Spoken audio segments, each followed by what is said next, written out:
स्वागत है हॉरर की दुनिया में। फॉलो खूनी मंडे और एंजॉय करो दिल दहला देने वाली हॉरर स्टोरीज।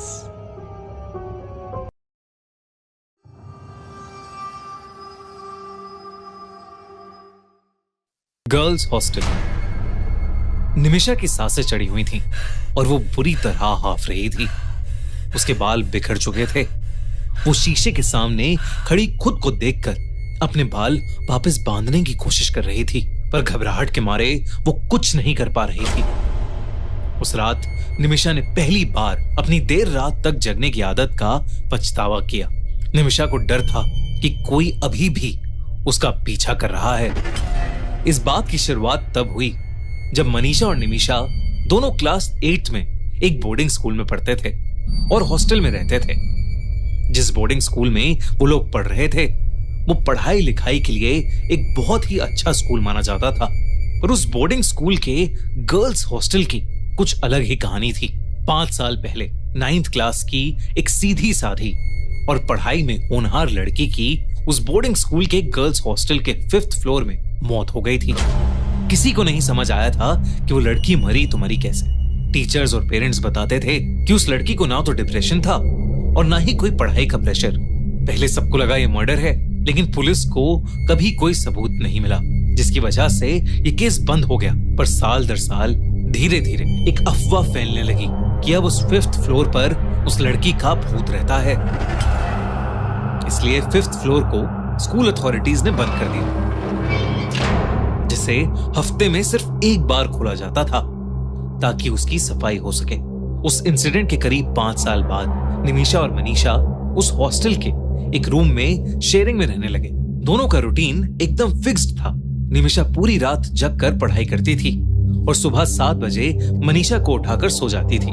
फिर मनीषा ब्रेकफास्ट के टाइम तक पढ़ती रहती थी। मनीषा चश्मा लगाती थी और उसके हाथ में उसकी माँ का दिया हुआ एक काला धागा हमेशा बंधा रहता था। 5th फ्लोर की कहानियों को बाकी स्टूडेंट्स की तरह वो लोग भी ज्यादा नहीं मानते थे, पर फिर भी वहां कोई नहीं जाता था। पर 10 दिसंबर को कुछ ऐसा हुआ जिसकी मनीषा को कोई खबर भी नहीं थी। निमिषा रोज की तरह रात के 12:30 बजे रूम में बैठकर पढ़ाई कर रही थी और मनीषा दूसरी तरफ करवट लिए सो रही थी। निमिषा का गला अचानक से सूखने लगा। वो उठकर हॉल में कॉफी बनाने चली गई। पूरे हॉल में एकदम शांति थी। सब लोग या तो अपने कमरे में थे या सो चुके थे। उस हॉल में कोई नहीं था, बस कॉफी मशीन के गड़गड़ाने की आवाज आ रही थी। पर मशीन को स्विच ऑफ करने के बाद फिर से सन्नाटा छा गया। निमिषा कॉफी का मग लेकर पीछे मुड़ी और उसको अचानक झटका लगा, जिससे उसकी कॉफी छलक गई। उसने देखा कि मनीषा उसके पीछे ही खड़ी है। अंधेरा ज्यादा होने की वजह से उसकी आधी ही शक्ल निमिषा को दिख पा रही थी। उस रात मनीषा कुछ अलग सी दिख रही थी। उसने ना तो अपना चश्मा पहना था और ना ही उसके हाथ में वो काला धागा था। निमिषा ने मनीषा से पूछा कि वो इतनी जल्दी क्यों जाग गई, जिसके जवाब में मनीषा ने बोला, क्यों ना हम दोनों 5th फ्लोर की बालकनी पर चलें। ये सुनकर निमिषा की आंखें चौड़ी हो गई और मुंह पर हल्की सी शरारत भरी मुस्कुराहट आ गई। इससे पहले कि वो कुछ बोलती, मनीषा उसका हाथ पकड़कर उसे अपने साथ ऊपर सीढ़ियों पर ले जाने लगी। जब दोनों सीढ़ियां चढ़ रही थीं, तो बस निमिषा की ही चप्पल की आवाज आ रही थी। उसने नोटिस किया कि मनीषा ने चप्पल भी नहीं पहनी थी। कुछ तो बहुत अजीब था। उस रात उस हॉस्टल के 5th फ्लोर का दरवाजा खुला हुआ था और वो दोनों 5th फ्लोर पर चले गए। वो पहले इधर उधर देखने लगे। फिर कुछ मिनट बाद दोनों ने खुद को एक रूम में पाया। ये उसी लड़की का रूम था जो 5 साल पहले मर चुकी थी और जिसके बारे में लोग कहते थे कि उसकी आत्मा 5th फ्लोर पर भटकती है। लेकिन उस रूम के बारे में निमिषा या मनीषा दोनों ही नहीं जानते थे। उस रात मौसम बहुत ठंडा था। 5th फ्लोर के हॉलवे पर बनी खिड़कियों से ठंडी हवाएं आ रही थीं और रात के अंधेरे में कोहरा जम रहा था। उसी बीच निमिषा की नजरें दीवार पर पड़ी, जिस पर किसी ने अपने नाखून से बड़ा बड़ा 10th दिसंबर लिखा हुआ था। दोनों बालकनी पर खड़े होकर नीचे देखने लगे। मनीषा बहुत देर से चुपचाप घूम रही थी। निमिषा को अब बहुत जोरों से ठंड लग रही थी, तो उसने मनीषा को नीचे चलने को कहा, लेकिन मनीषा ने निमिषा की बात पर कोई ध्यान ही नहीं दिया।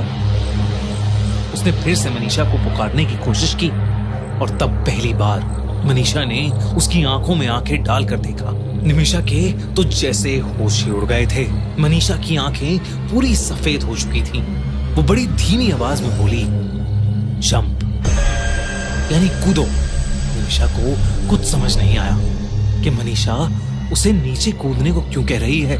उसके चेहरे के सारे रंग उड़ गए। जैसे जैसे एक एक सेकंड बीत रहा था, वैसे वैसे मनीषा की आवाज और भारी हो रही थी।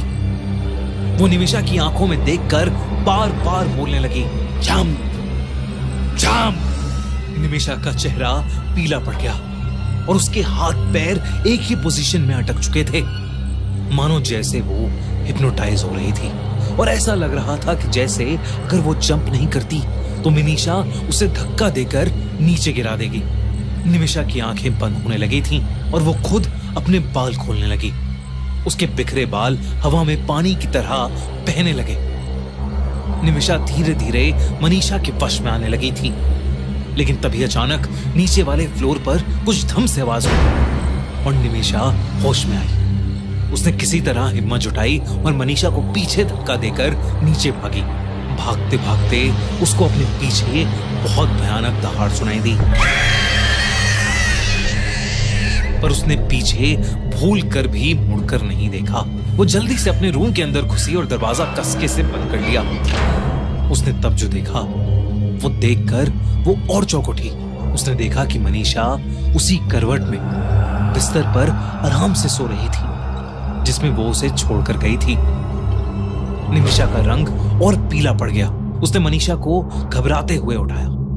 मनीषा ने उसका पीला मुंह और लाल आंख देखकर डरी हुई निमिषा को गले लगा लिया, पर उसके पूछने पर निमिषा ने उसे कुछ भी नहीं बताया। वो कुछ बताने की हालत में थी ही नहीं। उस रात निमिषा ने अपने बाथरूम के शीशे के सामने अपना मुंह धोया और बाल बांधकर सो गई। मनीषा कुछ समझ नहीं पा रही थी। उस दिन से निमिषा रात में सोने लगी और अपने रूममेट को इग्नोर करने लगी। जब भी मनीषा रूम में बैठकर पढ़ाई स्टार्ट करती, उसे एहसास होता कि जैसे कोई उसे घूर रहा है, और वो अक्सर निमिषा ही होती। परेशान होकर मनीषा ने उससे दोबारा पूछ लिया कि उस रात क्या हुआ था। आखिरकार निमिषा ने मनीषा को उस रात के बारे में सब कुछ सच सच बता दिया। सब कुछ सुनने के बाद मनीषा का दिमाग जोर से चलने लगा और उसे निमिषा की कहानी पर पूरा भरोसा हो गया, क्योंकि मनीषा को यह बात पता थी कि 5 साल पहले एक लड़की की सेम डेट पर मौत हुई थी, 10 दिसंबर। मतलब जो भी किस्से, कहानी और अफवाह मनीषा और निमिषा सुनते आ रहे थे वो सब सच थी। वाकई में 5th फ्लोर पर उस लड़की का भूत था। उन दोनों ने उस दिन के बाद से 5th फ्लोर के बारे में बात करना ही छोड़ दिया, लेकिन वो आज तक उस दिल दहला देने वाले किस्से को नहीं भूल पाए हैं। अगर आपको एक कहानी अच्छी लगी तो हमारा चैनल खूनी मंडे सब्सक्राइब करना बिल्कुल मत भूलिएगा।